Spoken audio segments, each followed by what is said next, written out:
नमस्कार दोस्तों, मैं हूं अतुल सिंह। दोस्तों, 21वीं सदी की युद्ध जो है वो सिर्फ जमीन, समुंदर और आसमान तक सीमित नहीं है। यूक्रेन रशिया संघर्ष, वेस्ट एशिया के संघर्ष और इंडो पैसिफिक की बढ़ती स्ट्रेटेजिक कंपटीशन ने यह साबित कर दिया है कि जो देश अंतरिक्ष पर नियंत्रण और सर्विलियंस कैपेबिलिटी में पिछड़ जाएगा, वो बैटलफील्ड पर भी पिछड़ जाएगा। आज सैटेलाइट सिर्फ कम्युनिकेशन या वेदर फोरकास्टिंग के लिए नहीं, बल्कि intelligence gathering, precision targeting, missile guidance, secure military communication, navigation, electronic warfare और रियल टाइम बैटलफील्ड अवेयरनेस का सबसे इंपॉर्टेंट बेस बन चुका है।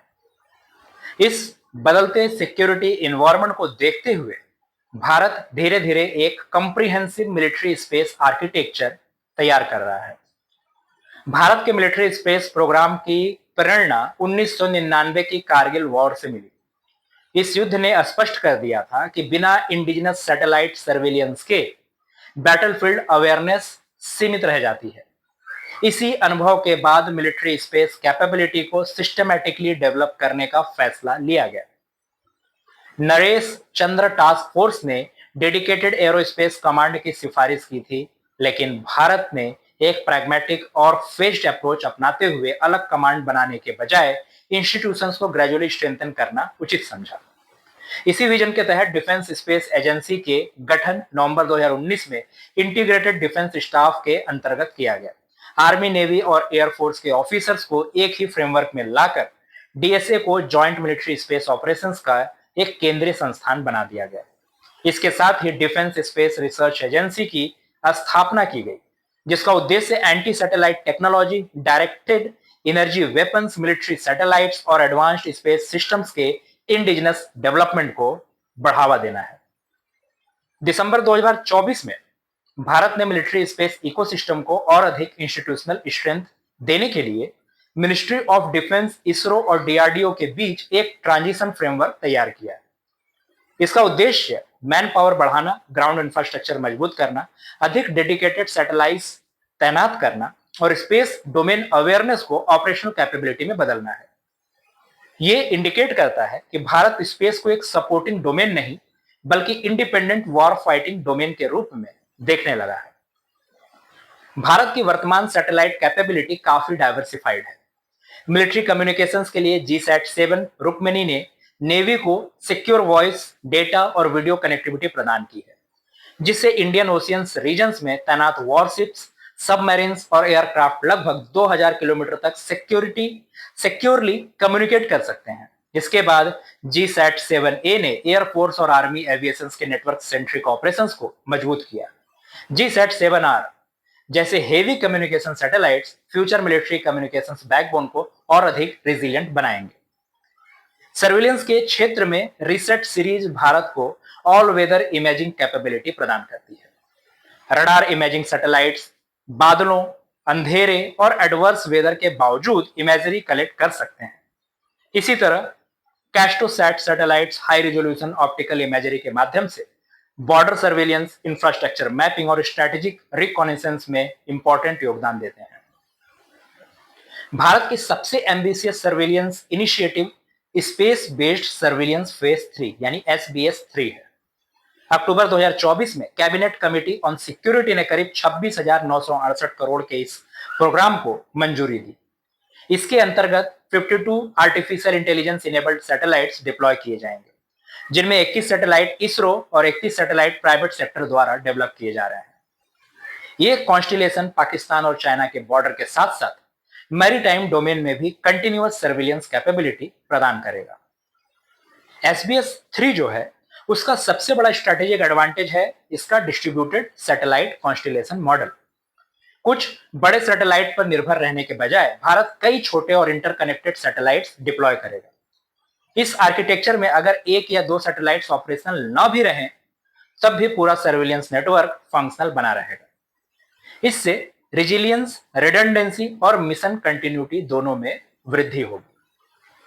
मिलिट्री स्पेस कैपेबिलिटी का एक अन्य इंपॉर्टेंट पहलू है स्पेस सिचुएशनल अवेयरनेस यानी SSA। डीएसए का एक मुख्य कार्य अर्थ ऑर्बिट में मौजूद सैटेलाइट, स्पेस डेब्रिज और अन्य ऑब्जेक्ट्स की कंटिन्यूअस मॉनिटरिंग करना है।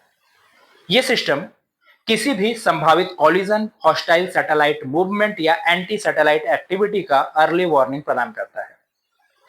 आज के समय में स्पेस सिचुएशनल अवेयरनेस उतनी ही इंपॉर्टेंट हो चुकी है जितनी air defence radar network.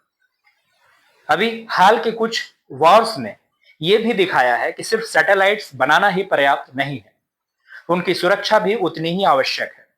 Satellite jamming, cyber attacks, spoofing, electronic warfare और एंटी सैटेलाइट मिसाइल्स बैटलफील्ड का हिस्सा बन चुके हैं। इसीलिए Bharat counter space technologies, laser based systems, electronic warfare capabilities और साइबर रेजिलियंस पर भी जोर दे रहा है। मिशन अंतरिक्ष अभ्यास जैसे एक्सरसाइज इसी ऑपरेशनल प्रिपेयर्डनेस को मजबूत करने के लिए कंडक्ट किए गए हैं। सितंबर 2025 में भारत ने एक और इंपॉर्टेंट कदम उठाया जब चीफ्स ऑफ स्टाफ कमिटी ने जॉइंट डॉक्ट्रिन फॉर स्पेस को रिलीज किया। इस डॉक्ट्रिन ने स्पेस को ऑफिशियली एक इंडिपेंडेंट ऑपरेशनल डोमेन के रूप में एक्सेप्ट किया और आर्मी, नेवी और एयरफोर्स के ऑपरेशंस के साथ सीमलेस इंटीग्रेशन का फ्रेमवर्क प्रस्तुत किया। इस डॉक्ट्रिन का जो केंद्रीय उद्देश्य था वो डिसीजन मेकिंग को फास्टर बनाना है, जॉइंटनेस बढ़ाना है और मल्टी डोमेन वॉरफेयर में इंफॉर्मेशन सुपेरियरिटी हासिल करना है। इस डॉक्ट्रिन के 3 मुख्य स्तंभ हैं। पहला, सर्विसेज के बीच सीमलेस इंटीग्रेशन और फास्टर डिसीजन सपोर्ट। दूसरा, सैटेलाइट को जैमिंग, हैकिंग, स्पूफिंग और फिजिकल अटैक से सुरक्षित बनाना। तीसरा, इंडिजिनस काउंटर स्पेस कैपेबिलिटी का निर्माण जिससे भारत आवश्यकता पड़ने पर एनिमी के हॉस्टाइल स्पेस एसेट को डिनाई, डिसरप्ट या डिग्रेड कर सके। ये कैपेबिलिटी डिटरेंस के दृष्टिकोण से अत्यंत इंपॉर्टेंट मानी जा रही है। आज भारत के पास लगभग 75 से अधिक एक्टिव सैटेलाइट्स हैं जो communication, earth observation, navigation, disaster management, scientific research और नेशनल सिक्योरिटी जैसे विभिन्न क्षेत्रों में योगदान दे रहे हैं। लेकिन स्ट्रेटेजिक एक्सपर्ट्स जो हैं उनका कहना है कि चाइना के मुकाबले भारत को अपनी dedicated military satellite strength, rapid launch capability और indigenous launch on demand ecosystem को और भी ज्यादा मजबूत बनाना होगा। स्पेस वॉरफेयर का एक इंपॉर्टेंट पहलू है लॉन्च रेस्पॉन्सिवनेस। अगर किसी कॉन्फ्लिक्ट के दौरान सैटेलाइट डिस्ट्रॉय हो जाए तो उसका रिप्लेसमेंट कितनी जल्दी लॉन्च किया जा सकता है, यही फ्यूचर वॉर्स का डिसाइसिव फैक्टर बनेगा।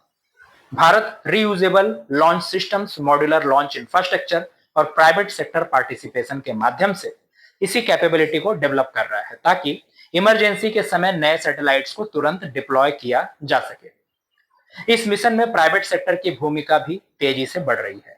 पिक्सेल, अनंत टेक्नोलॉजीज, डेटा पैटर्न्स और कई emerging space startups AI enabled satellite, hyper spectral imaging, advance sensors, launch technologies और स्पेस इलेक्ट्रॉनिक्स के डेवलपमेंट में योगदान दे रहे हैं। डिफेंस और कमर्शियल इनोवेशन के इस संगम ने भारत का इंडिजिनस स्पेस इकोसिस्टम पहले की तुलना में काफी अधिक डायनामिक बना दिया है। भारत की स्ट्रेटेजी चाइना की तरह संख्या की रेस में शामिल होने की नहीं है। इसका केंद्रीय फोकस है quality, survivability, self reliance, artificial intelligence, resilient satellite constellations और इंटीग्रेटेड मिलिट्री आर्किटेक्चर पर है। ये ग्रेजुअल लेकिन सस्टेनेबल अप्रोच ये भारत के ट्रेडिशनल स्ट्रेटेजिक थिंकिंग के अनुरूप है, जहां लॉन्ग टर्म कैपेबिलिटी बिल्डिंग को टैक्टिकल हेडलाइंस पर प्राथमिकता दी जाती है।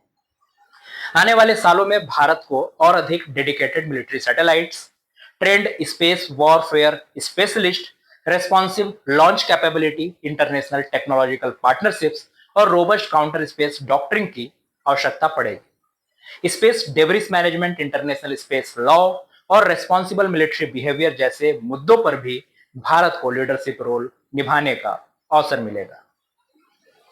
धन्यवाद।